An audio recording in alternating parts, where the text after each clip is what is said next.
tanong ako, lahat ba kayo binata? Ako po ang isa. Ilan anak mo? Isa po. O paano kung lasing ka na ka? Kawawa, pamilya mo, di ba? Kaya ko lang kayo tinutulungan kay RD. Mali kasi ang apprehension sa inyo. Wala pa kayong nakukumit na violation, hinuli na. In-anticipate na gagawin nyo. Mabuti yung malinaw sa inyo. Baka sabihin nyo, malakas kayo sa amin. Hindi, mali ang huli. Pero kung ang ginawa nila, sumimple sa isang lugar at binabantayan kayo nung lasing na kayo, nagmotorsiklo, hinuli kayo. Disgrasya kayo sa inyo.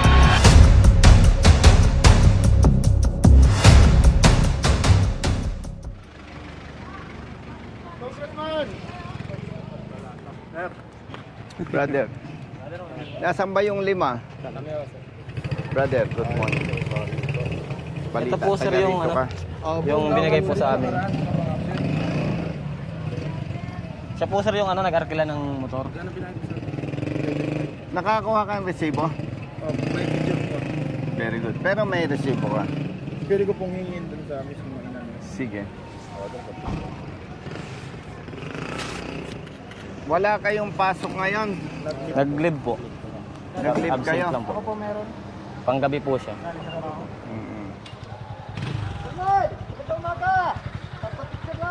Good morning! Kailan nyo ito natanggap? Nung 14 ng hapon. Good morning. Yeah. Mamimiss na kayo bukas, idol. Mm. Nakita ko rin kayo ng personal. Thank Salamat you. po. Thank you. 90 days suspended kayo. Alarmado ang motorsiklo. Huwag kayong mag-alala. Kasi hindi kayo pwedeng ma-charge ng kung ano-ano. Driving under the influence of liquor, overspeeding, reckless driving.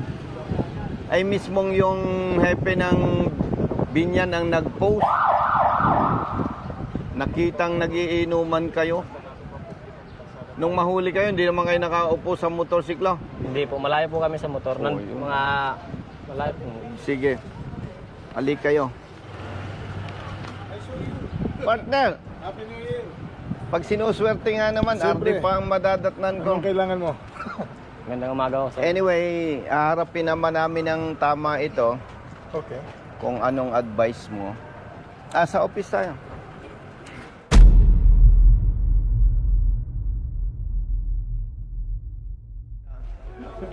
Ay, wala si ano, si Ma'am Clarissa na Sinong adjudicator? Diyos. Okay. Ano si ano? Dito tayo ba? Nako, itong magaling na staff. Riders. Ano nangyari? RD, abalahin kita. Sige. No, Ako lang showcase ha. siyempre. Ito ganito kasimple. Itong mga ito, nagsumbong sa akin. Bicolanos. Yes po. No? Kukwento ko lang muna, mabilisan, for the appreciation of the regional director. Okay? Siya ang ating regional director, Mr. Elmer Desena. Retired Colonel, Police, kasama ko, huwag kayong nenervyusin. Kasi dati namin magkasama sa Cavite. Matagal. Oo. Kaya lang ayaw ko natatawag sa kanya na mukhang nambabaraso. Okay? RD, we are here bilang respeto sa iyong show cause order. Pero ito ang totoo nito. Nahuli ng enforcers ng Poso. Puso. Ng? Binyan. Ah, Ginawa ng report. Ang version ng riders, nagiinuman sila, dumating ang enforcers ng Poso. Okay. Hinuli sila, tinikitan. Habang nagiinuman. Oo. Okay. Ang ticket, driving under the influence of liquor, reckless driving, Overspeed. overspeeding. Nung nagsumbong sila sa akin, yun ang kanilang version. At tayo, partner, bilang retired police, hindi naman tayo madaling bulahin. Okay. Ang maganda nito, RD, nag-post ang hepe nila. ng binyan. RD, babasahin ko ha. Sabi ng chief ng Poso, Binyan, timbog ang 5 katao na ginagawang racing ground ang bahagi ng Timbao Road malapit sa Calax. Naabutan pa ang kanilang inuman session sa lugar at hinihintay. Mali ang huli. Wala pa.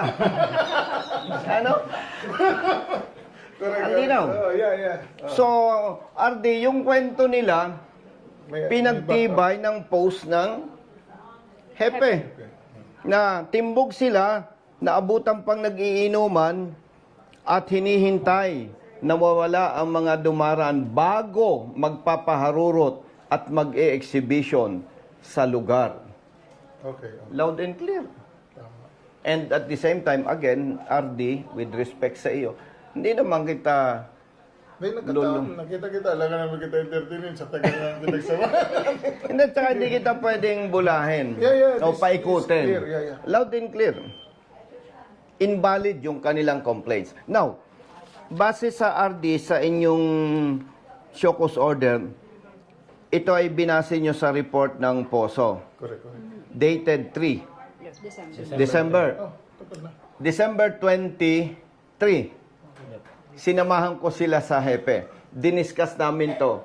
Outrightly pinarelease ang motorsiklo. Kasi sabi ko, questionable, how come na ma-charge sila ng reckless driving, overspeeding, driving under the influence of liquor?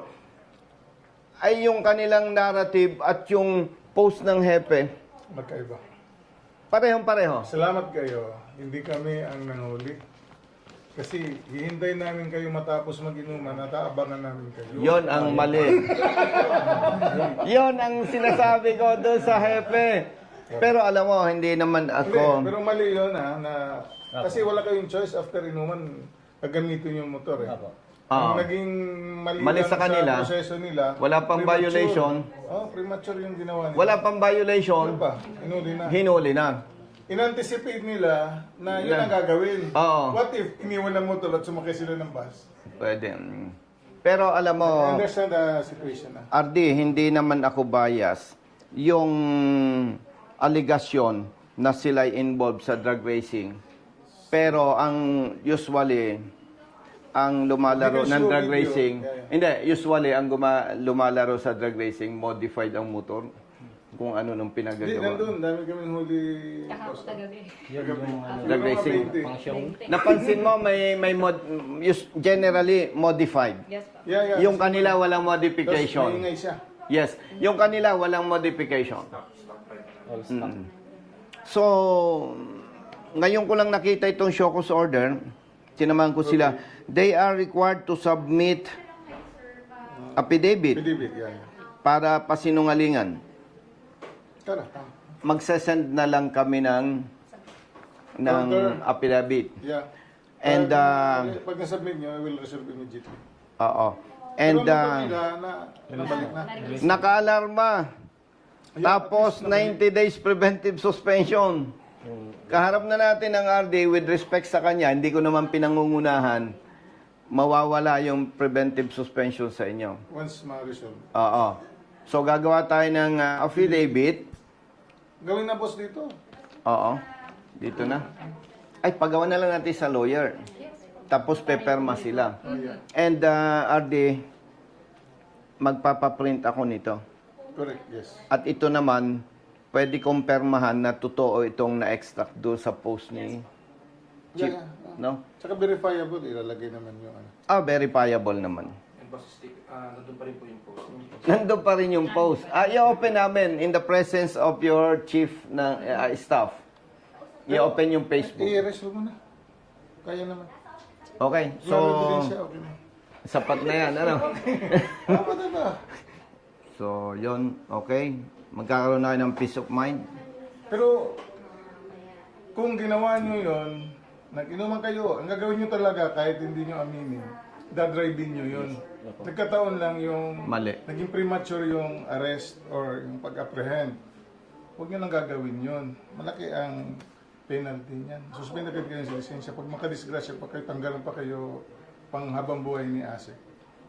Paglasing. Siya sa ano, sa mga road rage. Hindi. Kasi pag nakainom ka, away, di ba? Pwede. May Makadisgrasya tanong ka ako. sa iba. Lahat ba kayo binata?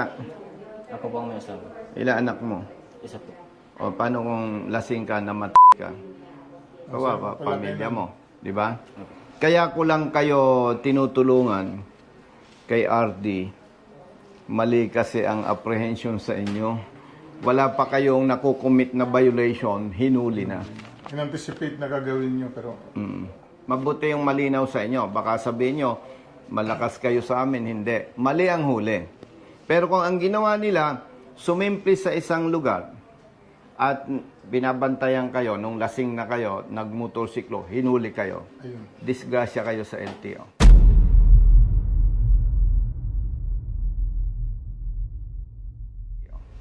Malaking violation yon, driving under the influence of liquor. Pero another side, maganda rin na hinuli kayo. Kasi baka naanghilang kayo, no? Aba, nakuha nyo, pa-drive kayo, na-disgrasya kayo, may nangyari. Ginamit sila. Oo, Para naging hindi angel madisgrasya, sila. ano? Oo, parang ganun. Okay? So, Sir, RD, may meeting pa ako. alam ko, salamat. Okay. Brother Matt, Miss CG na ang... once again, patutunayan ko sa'yo. No, may gift ako from God. siyempre, Biroy mo, Nagdadasal tayo. wala naman kaming wala naman. Eto bilisan lang. hindi pa labas ako nagkita. Si si Poso, Chief. That was December 23, half day.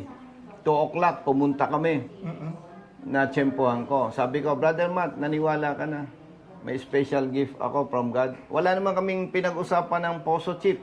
Ngayon, wala kaming pinag-usapan ng Regional Director ng LTO Region 4A.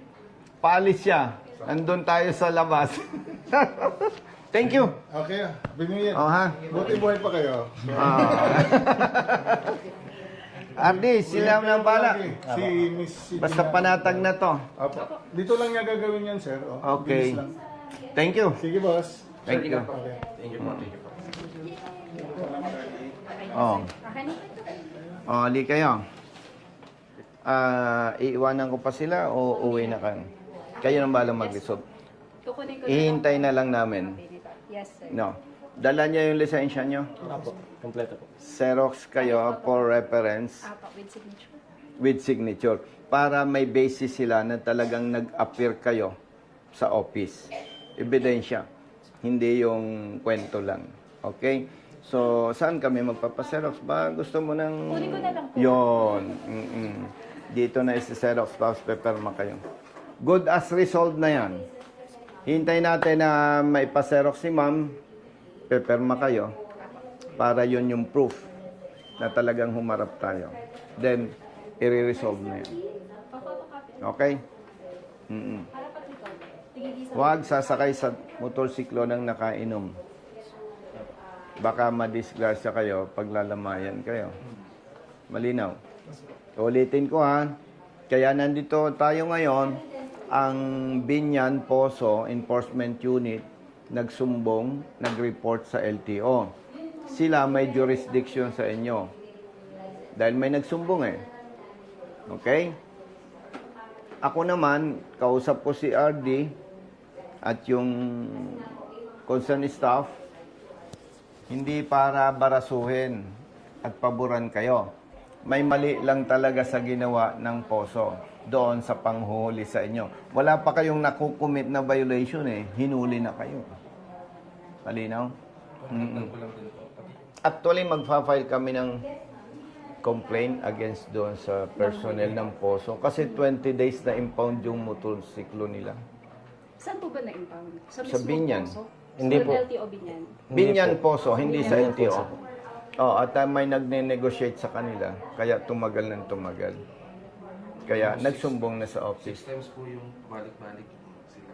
Oo. Alas nag-alternate po kaming pabalik-balik doon para i-follow up po yung mga motor namin. Kaso ayaw po nilang i-release. Kasi nga, gustong magkapera. Tapos may time po na may nag-text po na naghihingi po ng May ebidensya negotiate. kami. And ito, kailangan umuwi sa Bicol, nagrenta ng Motor. motorsiklo. Magkano renta mo? 11.5. May resibo naman yan, ano? Magpapile tayo ng complaint. Tomorrow is Tuesday. yung lawyer natin sa opisina available bukas maghapon. Isinasuggest ko sa inyo, extend na ninyo yung absent bukas, paalam kayo sa trabaho nyo. Para makagawa na, makaharap na kayo ng ating abogado, ma-finalize na yung ating complaint. Sasamahan ko kayo sa complaint. Dalawa ang purpose. Itama yung mali ng poso. Pangalawa, huwag nang maulit pa yung katulad ng perwisyo sa inyo. Pero uulitin namin, hindi kaya kayo ipinagtatanggol ko dahil gusto ko lang. Pinagtatanggol namin kayo kasi mali ang panghuhuli. Okay? Klaro? Apo. Please, hintayin na lang namin. Yes po, opo. Okay na. Okay, hintayin natin. Thank you po, ma'am. Papipirmahin ko na lang po kayo. Sige po, ma'am. Hintayin natin sa labas. Ma'am, maghintay kami sa labas para prepare. Thank you, thank you. Sir.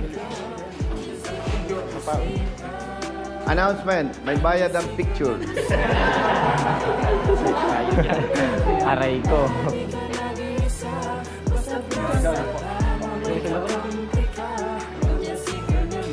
Hindi ako nagpapapicture sa pangit ang cellphone, ha? Bilat sa init, minsa'y basa din ng ulan. Pawis na gumuguhit sa mismo ring katawan. Kadalasang sumisingit, pagod nararamdaman. Ngunit diretso sa pagpihit, kumalaman ng tiyan. Bawat daan ng masikip, pinipilit malusutan. Marating lang ang lugar na dapat kong puntahan. Maihatid ng pagkain, serbisyong nakalaan. Para sa mga taong kailangan kong pagsilbihan. Napili kong hanap buhay, makipagsapalaran. Damagman sa daan, puyat man ay tatatagan. Para sa pamilya ko, na lagi nakaabang. Handa kong gawin lahat, mabuhay lang ng marangal. Kahit pa may sandaling, tila ba natatapakan ng karapatan. Raimundo, Namuro. Raimundo. Dimesa. Dimesa. Batalyon. Sanyel. Permahan nyo, 2, 3, 5. Tatlong perma. Sige. So, after nyan, pwede na kaming umalis. I-verify natin later, sir. Hihintay na lang namin yung lifting ng suspension.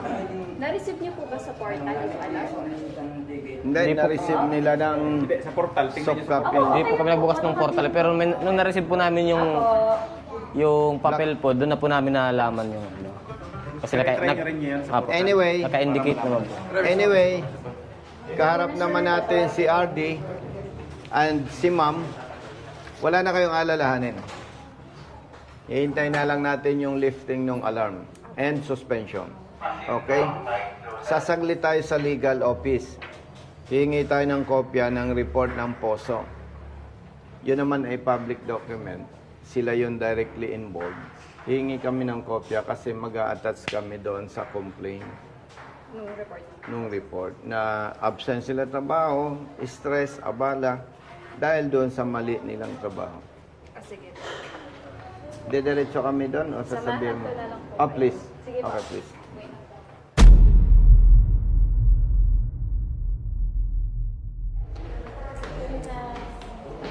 Good morning. Morning, ma'am. Morning po. Okay. Yung report lang. Apa, report ako ba kailangan? May attachment ba Kasi sa- ang attachment po nila is yung mga license ng mga driver. Ay, hingi na lang ako ng kopya din yan. Para kompleto. Yung buong ano po. Lahat nung in-attach nila. Kasi may kopya naman kayo, ma'am. No? Kahit hindi mo na, ma'am, alisin. Okay lang po. Let's go. Salamat. Salamat po. Salamat po. Hi, ma'am. Thank you. Thank you. Yan. Okay po, 1. Brother, sabi lang para pantay. Okay, 1, 2, 3, start po. Oh, ganito tayo. Hindi yan politika, ha?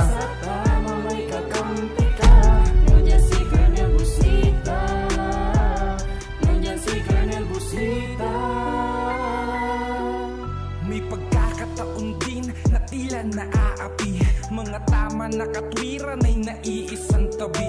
Mga dapat ay napapalitan ng mga mali.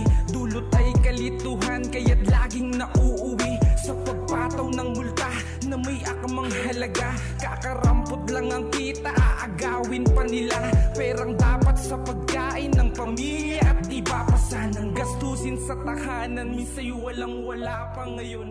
Alam ko na